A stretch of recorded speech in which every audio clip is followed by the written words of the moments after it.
it's Lisa and Dan. Welcome to the Be Make Do Soulmakers podcast, where we explore what it takes to pursue your calling as an artist with spiritual wholeness and creative freedom. It's our passion to encourage you to become who you were created to be, make what you were created to make, and do what you were created to do. So far on this season, we've been talking about the motivations, success, and fulfillment by exploring the 6 artist archetypes, such as the maker, The mystic, the imaginative visionary, the storyteller, the soul healer, and the prophetic critic. And we've got a quiz to help you consider what motivates you to create. So understanding this basic starting point, I think, is really going to help you identify what's soul-filling instead of soul-killing for you, so that you can make the best choices for your life and career and do the things that you need to do to stay grounded and focused. Well, if you want to know what your artist archetype is, head over to soulmakers.org/quiz and find out, or simply just click on the link in our show notes. In addition to exploring these archetypes, this season we're talking with creatives about how their unique motivations help them overcome challenges and find sometimes really unconventional paths to a fulfilling life in the arts. In this episode, we'll be talking with Jakari Sherman, founder of Ordered Steps, which is a nonprofit devoted to stepping as youth outreach and community development. Now, Dan, I knew nothing about stepping until I met Jakari. Do you know what stepping is? No.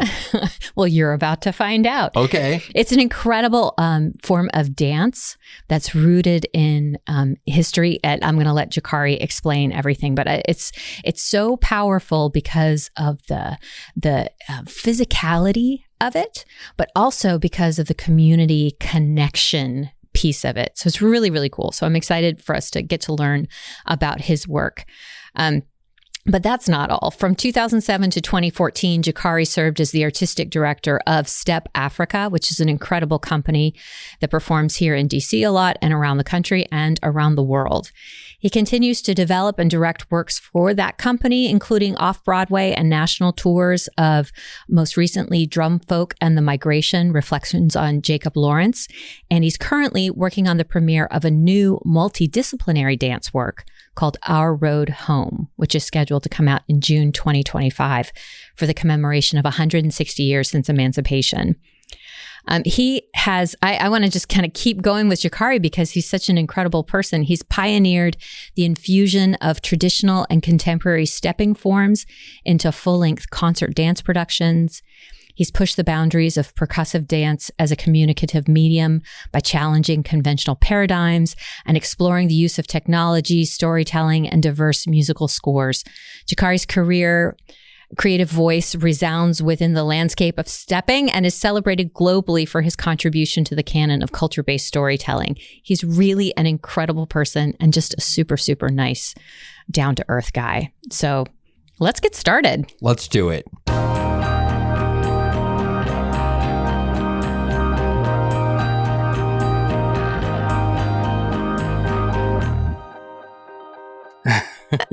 Welcome, Jakari. Thank you so much for coming to talk to us on the Be Make Do podcast. I really appreciate it. It's good to see you. Oh, man. Thank you for having me, Lisa. I appreciate that. Absolutely. Thanks for having me. I took the quiz a couple of days ago. Yeah. And I thought it was great. Really? Did it resonate for you? It really did resonate. It was just good. It was so reflective, Yeah. Of what I feel like my archetype is, but I think it spoke to my personality. It spoke to my sort of artistic voice to some extent. And honestly, I think for any artist, just taking that quiz helps to sort of galvanize for you in some way, how you show up in the world. The questions were really good. And I don't know about anybody else, but for me, I really felt like I fit well into the archetype. So it gave me interesting. Imaginative visionary, is that it? Yeah. And so, reading about the challenges that you face, that resonated with me, seeing what the things are that could sort of help me as that sort of archetype, I felt like were really valuable things So Oh, I very appreciated just like good. seeing that. And, it was really good. It was really good. Yeah, isn't that crazy just to be able to see something reflected back to you that it's sort of affirming? For sure. Okay, yeah, that's really intentional there. Yeah, I thought it was really good. So thanks for that. I mean, I think it's great information to sort of take and to think about, like, okay, now what do I do with this? So and clearly you have like some next steps there, even this podcast and like other artists, like seeing that and sharing, who they are, I think it's great. Yeah. Well, good. Yeah. Well, I want to get into some more of the specifics and some of your thoughts from that. But before we go there, I'd love for you to share about you, Jakari, and your work with Step Afrika and all of the different things that you do as a dancer and a bringer together of people and a creator of visions and things. I can totally see the imaginative visionary. Yeah, tell us about you and your work. My background, like I'm a choreographer now. That's a word that I never considered myself when I was coming up. I didn't even consider myself an artist. Wow. I came up in the culture of stepping. So primarily I'm a choreographer within the form or the tradition of stepping. For those that don't know, stepping is it's a percussive movement practice. Primarily where we use our hands and our feet to make rhythm, to make music. And it comes from the African American Greek letter organizations and the cultures and the traditions and the rituals of those organizations. And it also has longer roots in sort of the, enslaved people losing the right to use the drum and having to find ways to put the rhythms and music into their bodies. And so stepping is part of a long lineage of traditions like tap dance that come out of that experience. So that's primarily what my work is. It fits within a larger sort of vocabulary of what we would call percussive dance. So that would be like tap dance, that would be Irish step dancing, that would be things you see in like stomp, body percussion, stuff like that. And then I think broader than that, my work sort of fits into sort of a space of dance and theater. I started out playing a lot of musical instruments, but also having this sort of dual interest in math and sciences. And so pretty much all of my life, I figured I would be an engineer. I went to school for chemical engineering and music, double major. Wow. Yeah, that's some double major. It was really just indecision is probably what it really was. But I found a love for percussion in the marching band. But I also joined the step team, competitive step team, which in Houston in the early 90s was like really big, like almost to the level of football in some places. And we know what Texas football is like. Right. So for like about a decade, it was really, really big. And so that was sort of my introduction to movement and to that tradition of stepping was in high school. So that was how I was introduced to it. Continued that into college and began to mentor young people myself through stepping and dance.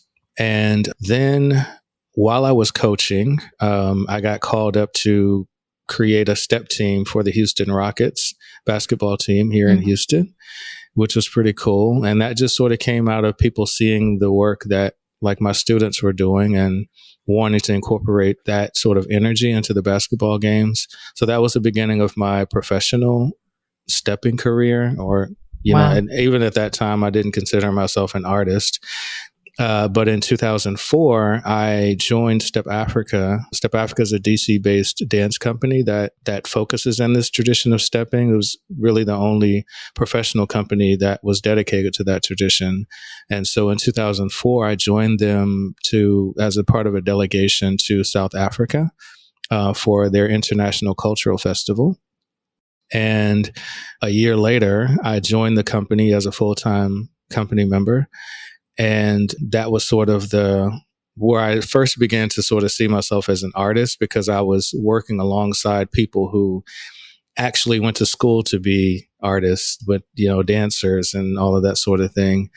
So that was a new world for me. A couple of years later, I was the artistic director of the company. So I progressed pretty quickly in that way into a leadership position. And I just really, I attribute all of that journey to to God's grace, because I didn't study dance. I mean, I studied music. I never considered it as a career path, but yet I found myself, in a full-time position, and then the artistic director of a full-time dance company not long after I joined. So I did that for 7 years before going back to school to study ethnochoreology. And so that came just out of an interest in learning more about the roots of the form that I was doing, that tradition of stepping, and wanting to have some methodology to study dance or to study culture in general. And so I found a connection with Irish step dancing as a percussive dance form. So I studied in Ireland for that degree.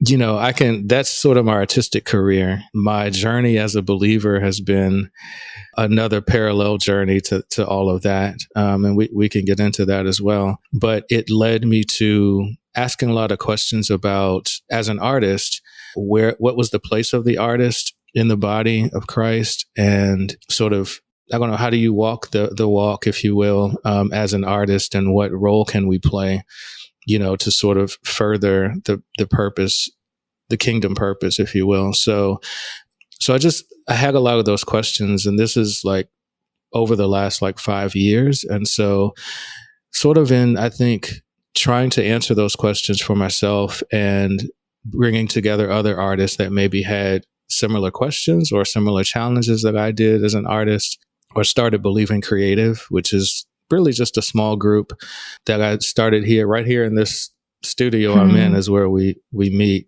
just as a space for artists to gather, to talk about whatever they might be going through in ways that maybe they wouldn't have an opportunity to dialogue within traditional, I guess, church settings or small group settings. And we focus on reading the Word of God, and we pray with and for each other, and we eat. And those have been great things, good things, man. And so, we just fellowship over food. We pray. We really just, focus on reading the Word. So that's been my journey. And so right now I'm touring a show and working on some new projects and stuff like that. And just excited for, I think, the direction that God is moving me. Both career and in my walk with Him.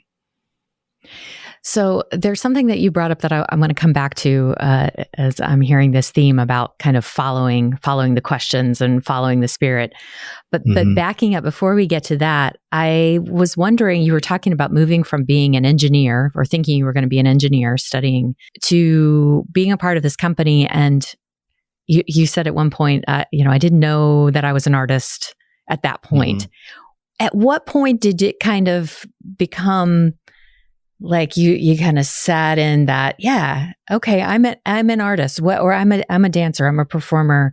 This is a part of who I am. What kind of clicked that for you? I mean, obviously you were doing the work, but a lot of people can even struggle to kind of move into that space of owning that part of themselves. Did it sort of just bubble up, or what happened? That's a great question. I think, which it's the answer to that is a bit layered. I think I could have always considered myself an artist from the standpoint of being a creative or a creator in the sense that I was making art. So in the culture of stepping, we don't come up in dance studios or, in those sort of formal dance spaces. It's something that's passed down, by watching, by repetition, by word of mouth. And so it's just not a space where we consider ourselves in the same sort of category, for lack of a better term, as, modern dancers or ballet dancers or singers or that sort of thing. And so I was just the guy that made up steps, that's kind of what you are. And so I was just one of the guys that was good at making up steps. I didn't necessarily value that for all that it was at the time. Right. When I joined a arts organization, a dance company, now you're like applying for funding, and you have to categorize yourself as, are you an early career artist, a mid-career artist? Are you, what is your form do you practice, and all of this? And then when we, I started creating work, and, press would do, a newspaper article or something, and they would talk about the art, and they would talk about you as an artist or as a choreographer.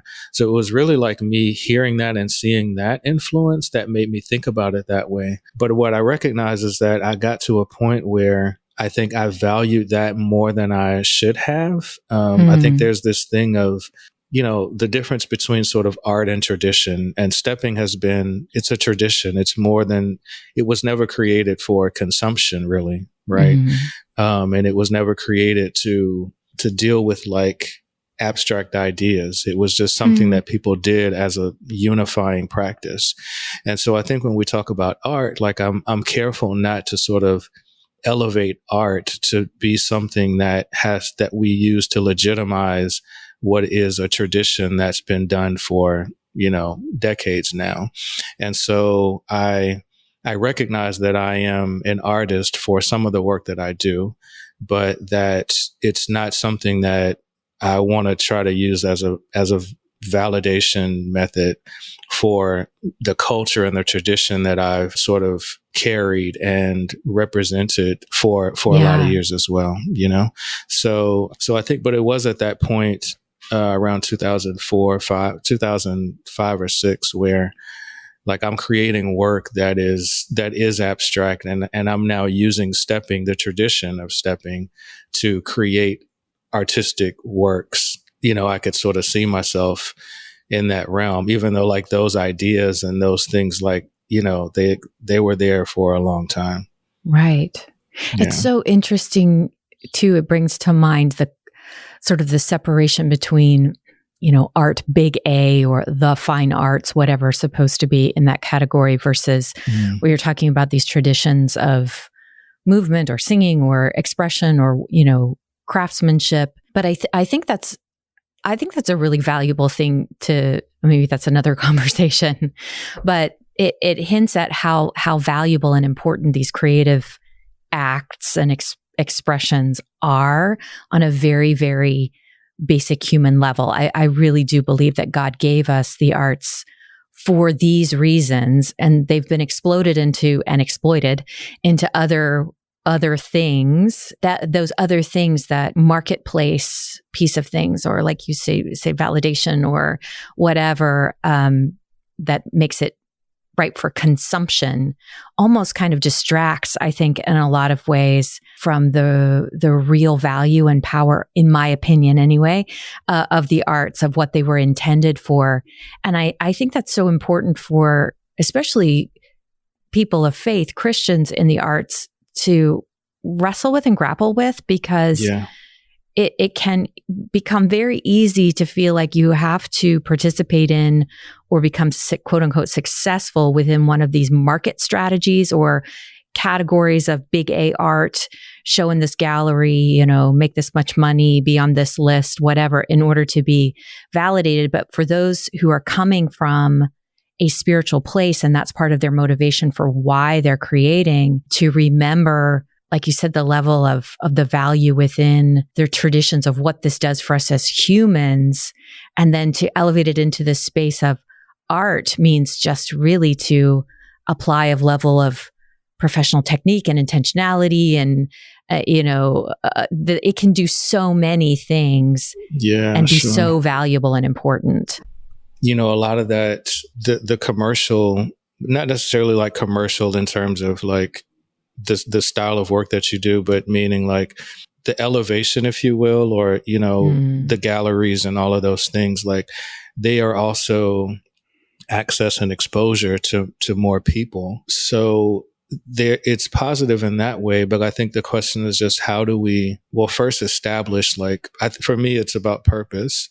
How do we establish who we are, what it is that we are going to say in the world, speak to the world, like what are we grounded in? And so I think it's about maintaining that regardless of where we are. And I think that becomes the challenge, like in most things where there's a certain draw, a certain appeal of fame, of getting, growing and then changing to sort of feed an ego thing to sort of stay there. And sometimes we can start with a level of integrity, but in trying to feed the fame, we sort of shift and make compromises. And so I think it's about like trying to stay rooted. First of all, finding it, establishing that for oneself, and then to try to maintain that in the midst of growing or not growing. Is, by the same token, like we try to change because we're not getting to where what we think success is, to your point. And so I think it's just about trying to be grounded. I think what's been interesting for me, I was thinking about this as you were talking, is like, because I sort of came up in this culture that was like very niche, like there's no trajectory for being uber successful in stepping, right? Like there's barely a trajectory for any form of dance. Like there's a trajectory if you're a musician, a singer, an actor, but for dance, there's, people aspire to be a backup dancer. Like that could be the pinnacle of a dancer's career, or, you know what I mean? Like that's, or a prima ballerina, or, and so some of those things have a level of prestige, but to some degree, like there's not much that you can see for yourself. And so I think it's forced me to sort of like, I think there's a certain mentality that is always seeking validation when you feel like you're in a place that is under-recognized, or, and so sort of coming up in that, I think it's forced me to have to figure out what is important to me. Like, why am I doing what I'm doing? Like, what makes this important to anybody? And I'm still asking myself that question. This is sort of like, how is this putting food on your table kind of thing? Why is this important to anybody? And so it's forced me to have to think about like how my work can really connect with people. What am I saying when I make that connection? What is it that I want them to connect with? And a lot of those questions I'm still asking. I think part of the journey as an artist is the continual asking of questions. It's like saying less, asking more, causing people to ask questions.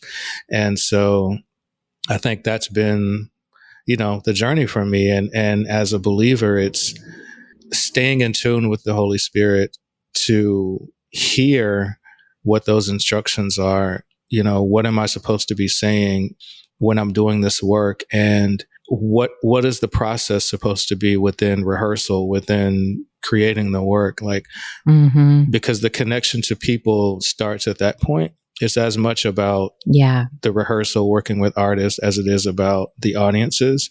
And so just thinking about, my purpose for being, or my assignment within those spaces from beginning to the end. I think I got off topic, but no, this is right on topic. No, I think that I'm starting to see a through line when I talk to people who are in that imaginative visionary category. But I think some of the other categories too, I think just as a Christian, being a spiritual person, that the questions are often a big part of the motivator and the driver. Like you have a question and you seek to explore that, but also that listening for the Holy Spirit and kind of following the path. And I think you're talking about, I think you were saying this, I certainly have experienced this, where I can get trapped into looking externally for that validation because what I'm pursuing doesn't have that necessarily a path for success. Or if you do A, B, C, D, then you've accomplished the goal. And if I haven't done the work to really sit down and think about, okay, and to ask God, okay, what is the end result of this? Or what is my part of this? When do I know that I've been faithful in this? It is really easy to get distracted by looking to other people or other situations to tell me whether or not I'm on track. And that can be really, really disastrous personally and creatively. I think that's one of the challenges.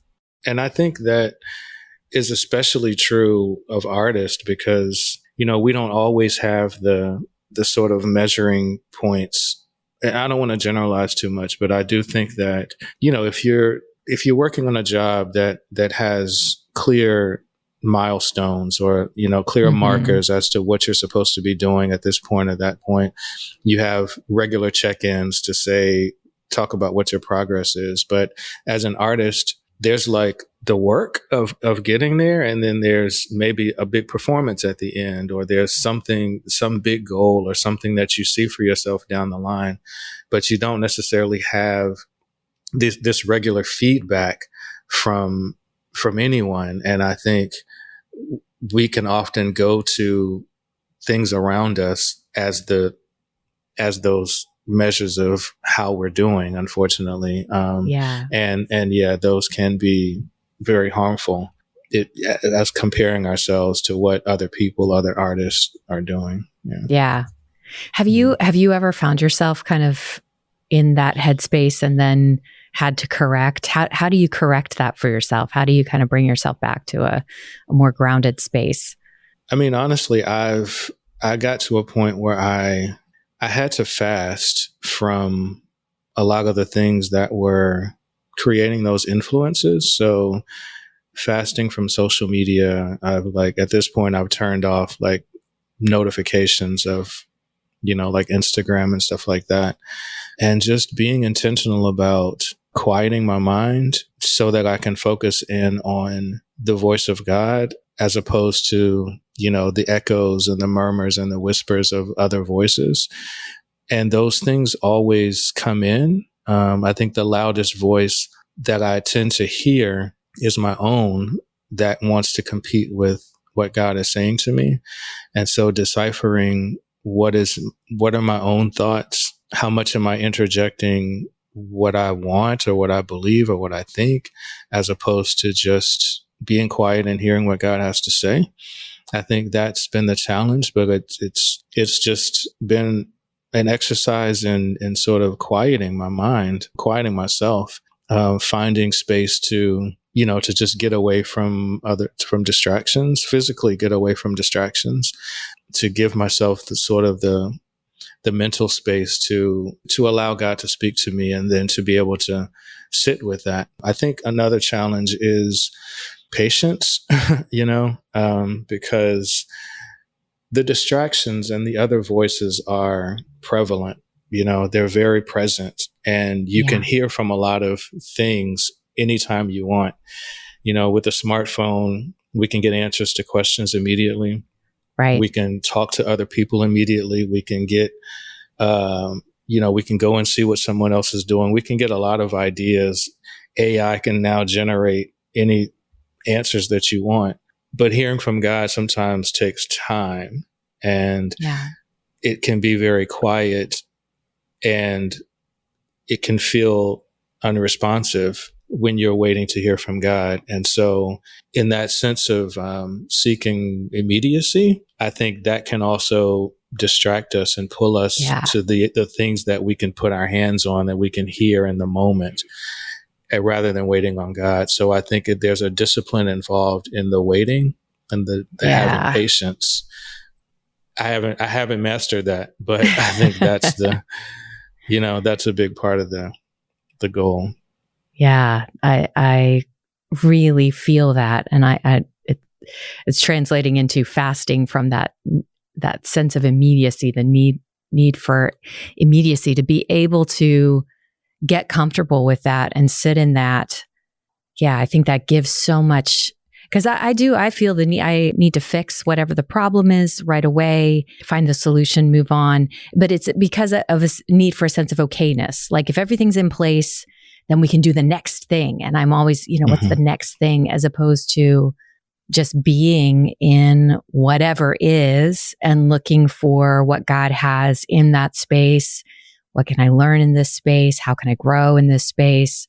And trusting that I'll be able to deliver to the best of my ability, and that's sometimes enough and sometimes not enough in whatever, whatever I'm expected or required to do in that moment. Yeah, so that, sure. That really resonates for me too. I guess fundamentally it's that leaning on our own understanding. Like it's wanting to know, wanting to make sense of things, or to be able to control things to the extent that we know what's going to happen, or we're able to mold our circumstances to what we want them to be. And so it's that seeking to not lean on our own understanding, and to trust God. And that's, that space of trusting is, Well, I think what you're saying resonates so much with what we're trying to do with the Be Make Do podcast, of focusing on that, developing your spiritual disciplines and focus and commitment to, your identity as rooted in God, and being very intentional about that. And that then what you're creating is coming out of that, as opposed to, looking as a Christian, what does it look like to be in these, whatever space you're in, to not get so focused on that space, not get so focused on what the outcome is going to be or what you're creating, but starting from the beginning. How are you approaching that? How are you shaping who you are? How are you allowing yourself to be shaped so that what comes out of you is glorifying to God, just because it's a natural outpouring of who you are, and then allowing that to go in so many different ways because of what God might do with it. That resonates with conversations that I've had with artists here in Houston and other places, where, I don't know, sometimes I think there's a tension. Like, you have artists who are actively serving in ministry, music or whatever it might be, like at their church. But then you have artists who are believers, who they're just creating work, or maybe it's their job or whatever it might be. And so that is a tension. It's like, should I be, should all my work, like, should all my music, like, be about, like, should I be saying Jesus every time I write a song? Should I, and I think those are real questions that artists grapple with. And even like artists who are, maybe they're not at the point of, professional artistry yet, or professional career as creators, and sort of figuring out like what it looks like how they will make a living, and maybe grappling with like, that doesn't seem commercial, that doesn't seem viable as a career to only do this certain type of work. And so I think that's a good thing to think about, because I think for me, I realize now that a lot of the work that I've done, the things that the doors that God has opened for me, has been about me being in those rooms with people. It's not just about what I'm creating at all.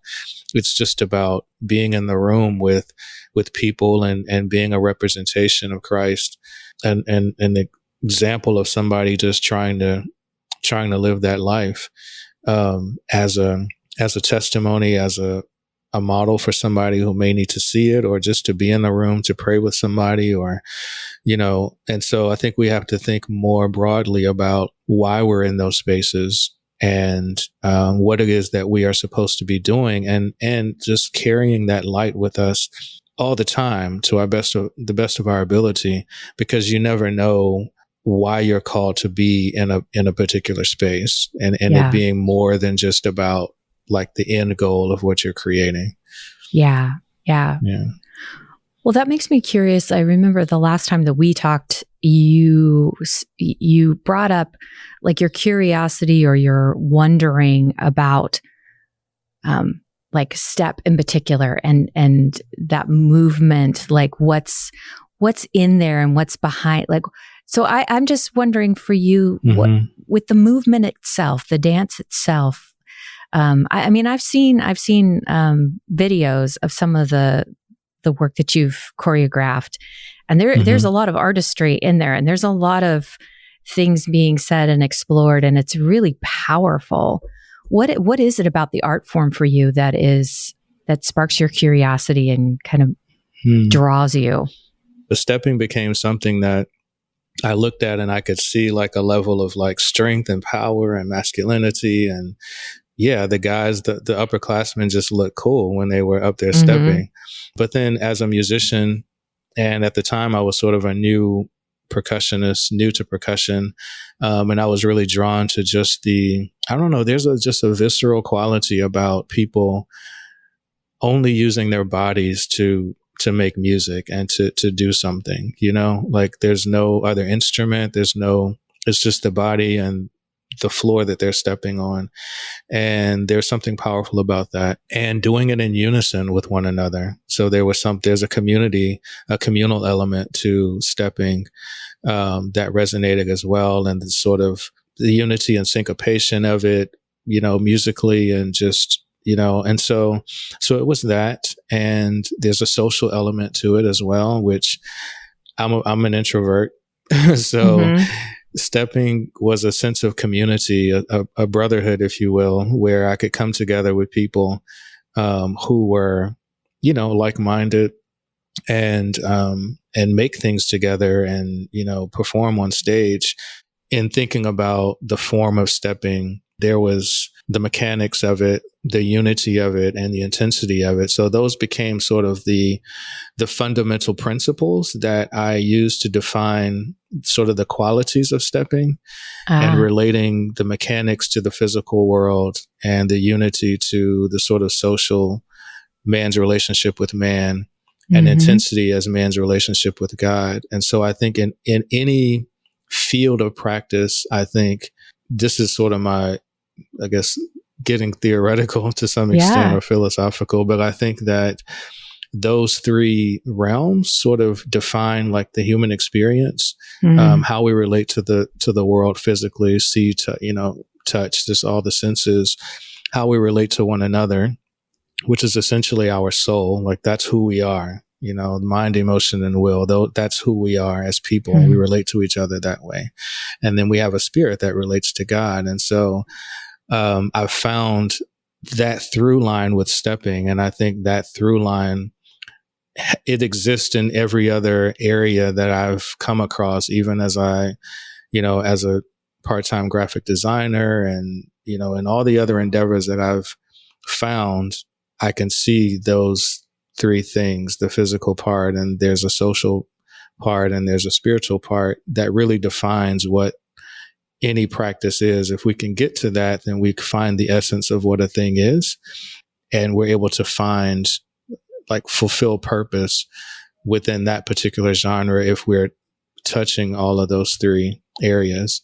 And so in that way, like, I've been able to connect stepping to, to like all of life, really. And use that as a foundation for, my connection of stepping to God and my spiritual walk, and in that regard. I love that. And I love that as a way of thinking about art making, whatever it is, or creative activity, whatever it is that you do in that threefold way, that grounds it in this something bigger, in God, and in life, and connection to other people. For me, this is a really important conversation to elevate within communities of creatives and artists who are Christians. To think, like, when you're talking about these things, this is where I start to, yes, that's what it means to be a Christian who is making, who is creating. Yes, sometimes it can be evangelistic. Yes, sometimes it can be a witness. Yes, it can be all of these things, but there is something very deeper beyond our categories and labels, like this walking with God, and this learning to be in concert with the Holy Spirit in whatever you're doing. I think there's a natural affinity, a natural road with the arts, that's already what the arts want to do.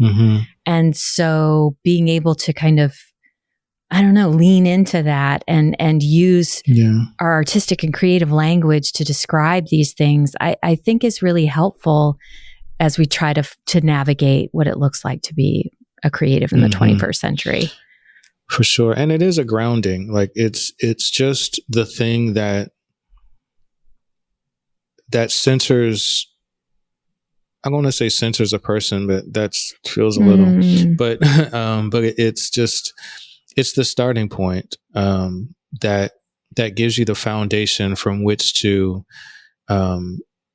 evangelize or to like whatever the thing is, like however a person wants to take their gift to be in the world, then I think it's just a way to sort of ground you before determining like what the application is for, one's particular situation or, again, how they show up in the world. Right. Well, so for you then, kind of going back to this motivations and the quiz and stuff like that, what from that quiz kind of was sparking for you, or speaks like why do you? I can tell like there's a lot of different things going on, but there are a lot of things underneath that seem to drive you. It's almost like the expression is one thing, but there's something more. What does motivate you, and what keeps you going? I think I'm largely driven by doing things in new ways, I think is a large part of it. For me, it's about, I'm a unique person. God made me not like anyone else. And so what I have to say, how I say it, I think ought to be different from what anyone else is doing. And the extent to which it's different is, it can be a little bit different. It can be slightly different. It can be very different. But I'm always looking for, how can I say this in a new way? How can I create this? How can I do it differently? And so I think like innovation is a big motivator for me. And that can look like a lot of things. I've, innovated with movement, with music, with technology, with storytelling, like, in a lot of different ways, or at least I try to. And it's not like trying to be different just for different sake, but it's just thinking of, so I sort of operate from almost like a problem solving mentality. I think it's like the engineer scientist in me, the old school scientific method, like problem hypothesis, like that's sort of my approach, even in making the work that I make. I'm always looking for, like, what is the purpose for this project, this particular project? And sometimes that is sort of my own thing that I want to explore. Sometimes it's a purpose that's sort of, given to you, or someone wants to create something. They come to you and say, hey, I want to produce something like this, like help me to make that. But it's always starting with that. And for me, I'm always seeking to connect that purpose with something that is important to me. And ultimately, we all have the same calling as believers to make disciples. Like we all have the same calling, but we have different assignments. I think that we are working in order to achieve that. And so I'm always looking at each project as the fulfillment of an assignment. And so determining what that assignment is.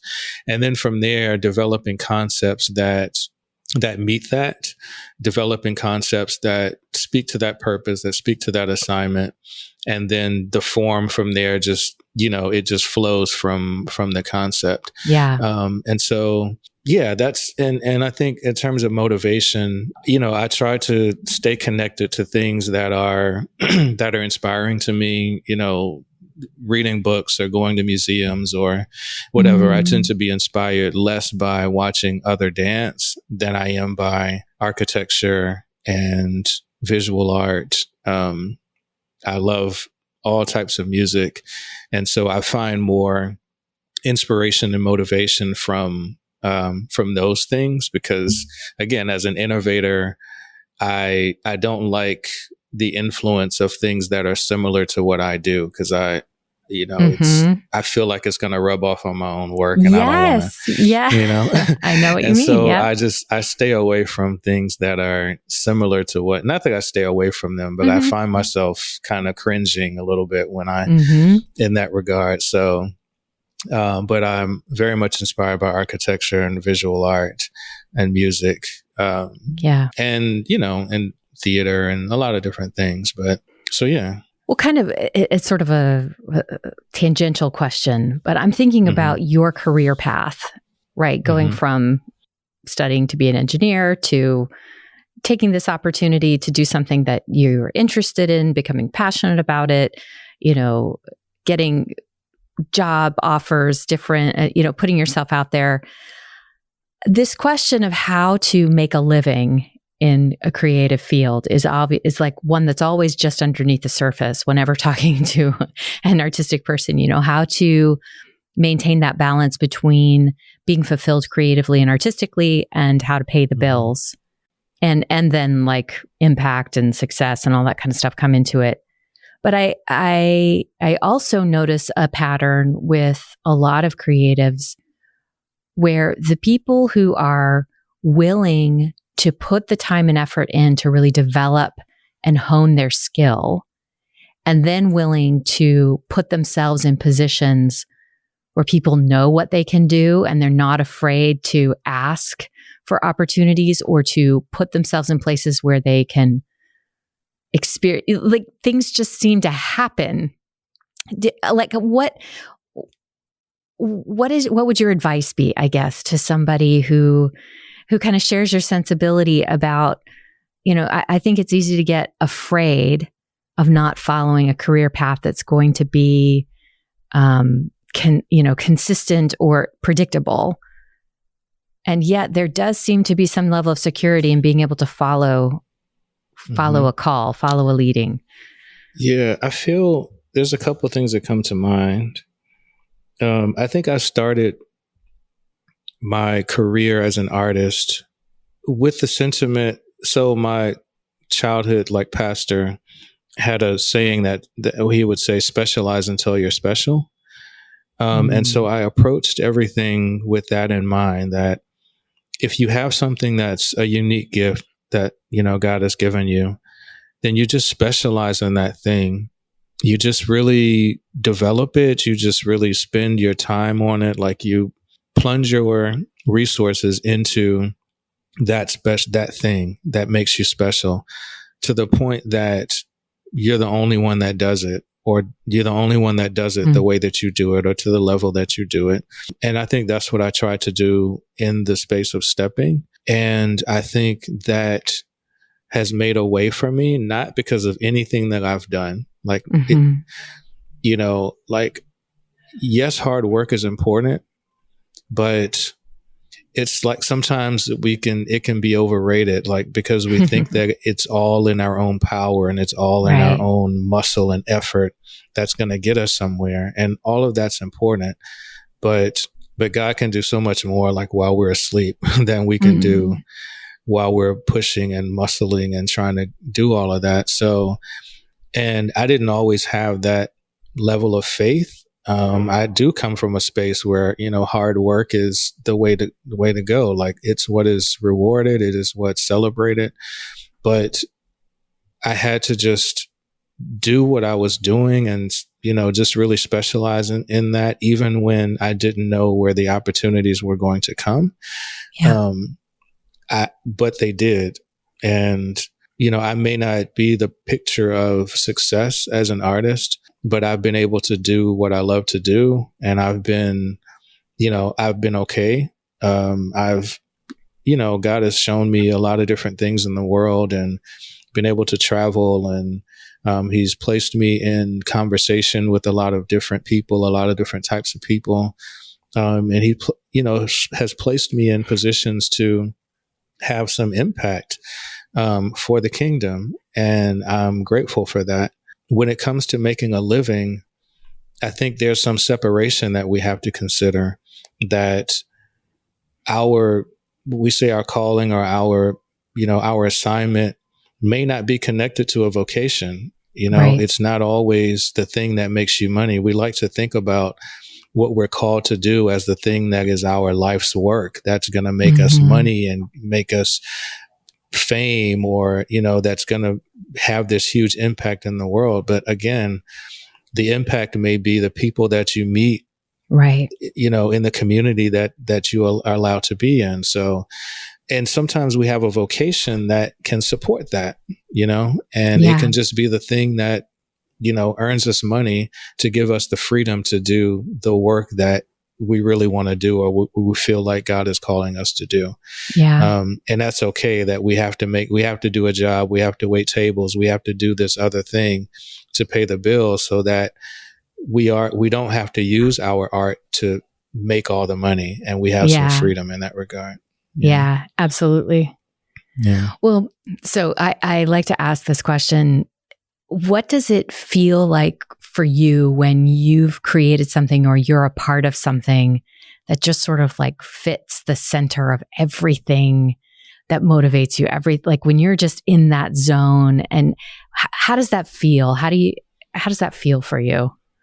First of all, it's humbling to see all the pieces come together and know that you didn't do it. Yeah. You know, like, because when it's at that point, you know, like, this, like, I wasn't this good.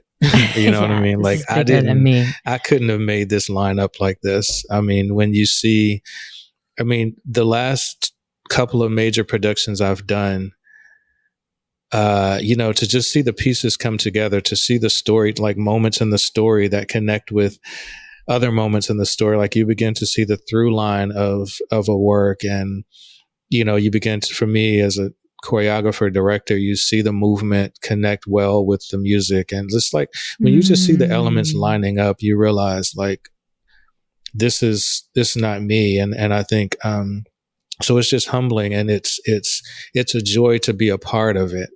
Like, it's a joy to have been chosen to bring this forth, or to just be, it's almost like I'm sitting back like in awe of what God has done when that happens. The challenging parts are when it's not lining up, and it's like, again, you're trying to like muscle it through, and it's like, oh, I gotta make this work, and that's like frustrating, but there's just so much joy and like the release, of like, that's the beautiful thing.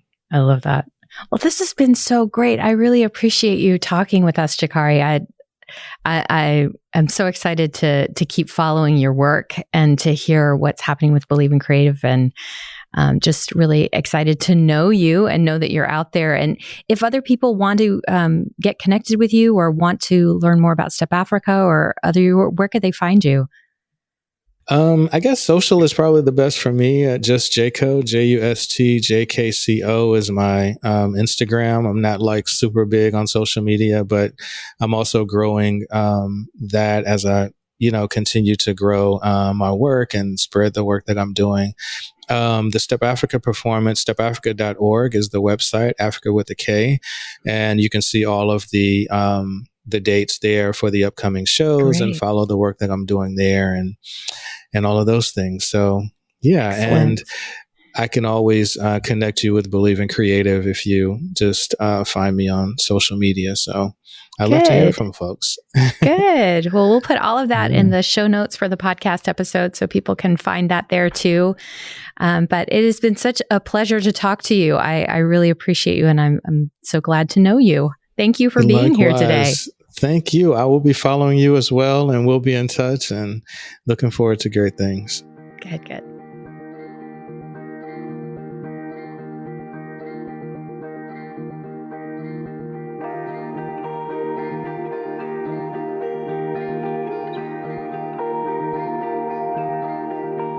In our next episode, we'll be talking about the soul healer. Spoiler alert, this is Dan's archetype. Bum, bum, bum. Join us next time. Thanks for listening to Be, Make, Do, a Soulmakers podcast. All links and resources are located in our show notes. Want to know your artist archetype? Take the quiz at soulmakers.org/quiz.